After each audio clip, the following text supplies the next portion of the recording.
Hello बच्चों, let's read the given question. The question says the speed of a wheel increases from 600 rpm to 1200 rpm in 20 seconds. What is the its angular acceleration? How many revolution will it make during this time? So, so in this question, we need to understand about the circular motion case. जैसे हमने linear motion में पढ़ा है about displacement distance acceleration velocity वगैरह, वैसे ही for a body that is in a circular path उसके लिए भी we define speed distance and acceleration velocity etcetera. Just उन सारे वर्ड्स के आगे भी यूज एंगुलर, राइट. सो यहाँ पे अगर हम बात करें एंगुलर एक्सेलरेशन की, सो एंगुलर एक्सेलरेशन को हम क्या लिख सकते हैं? एंगुलर एक्सेलरेशन जिसे हम अल्फा से डिनोट करते हैं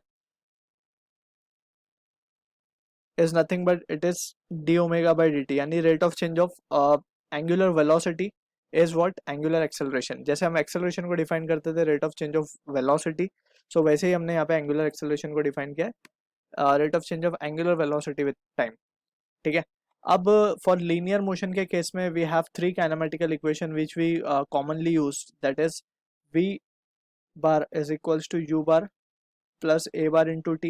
v is final velocity, u is initial velocity, a is acceleration, right.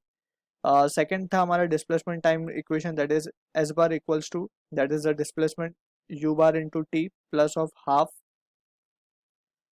a t square. so ये हमारा second kinematical equation है. थर्ड की अगर हम बात करें so v square is equals to u square plus 2 a bar into s bar. ठीक है. So this is for the linear motion, linear accelerated motion we were using this kinematical equation. So angular के लिए just we will change the notation. v को हम लिखेंगे omega final, this will be omega initial plus of alpha, एक ही जगह आ जाएगा alpha and t. Displacement यहाँ पे लीनियर डिस्प्लेसमेंट हुआ करता था, यहाँ पे एंगुलर डिस्प्लेसमेंट होगा theta, right. And theta will be equals to omega i t plus half alpha t square. ठीक है. Similarly we can write omega final square is equals to omega initial square plus 2 alpha theta. so this is how we can write the value of that is the kinematical equation for the case of angular motion, right. so angular displacement भी we can put a bar over it. अब यहाँ से we have been given के what is the angular acceleration, यानी कि speed increase हो रही है. so this is the case of acceleration, right. so we can say initially the frequency has been given, that is 600 rpm.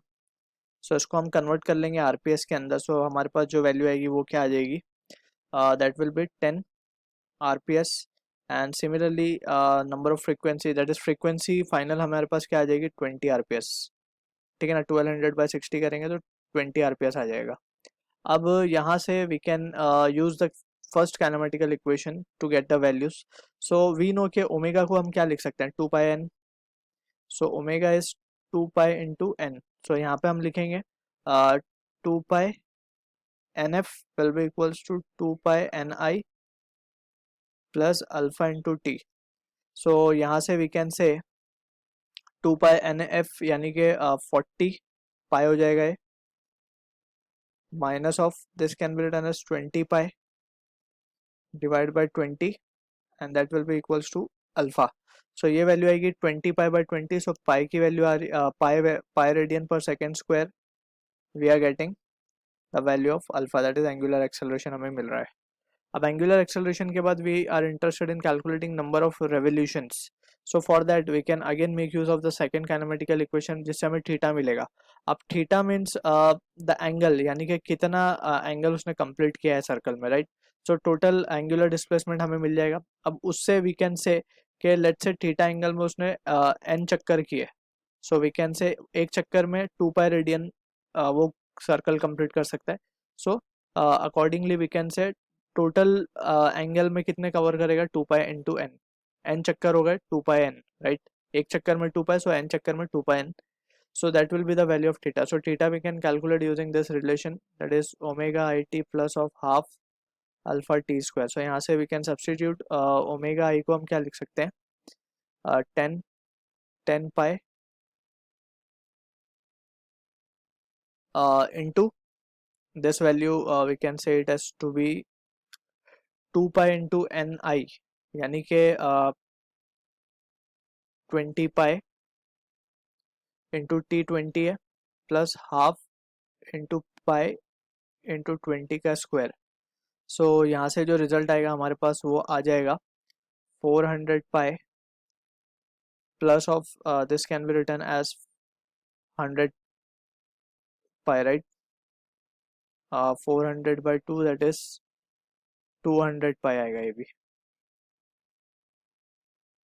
right. So this value comes out to be 600 pi. This will be the value of theta. So n हमें ढूंढना है. So n can be written as theta upon 2 pi. So theta हमारे पास है 600 pi divide by 2 pi, pi pi cancel, तो answer आएगा 300. यानी कि 300 rotation वो करेगा इतने टाइम के अंदर बिफोर, जब तक वो स्पीड कितनी गेन कर लेगा, 1200 आरपीएम, यानी फ्रीक्वेंसी बेसिकली.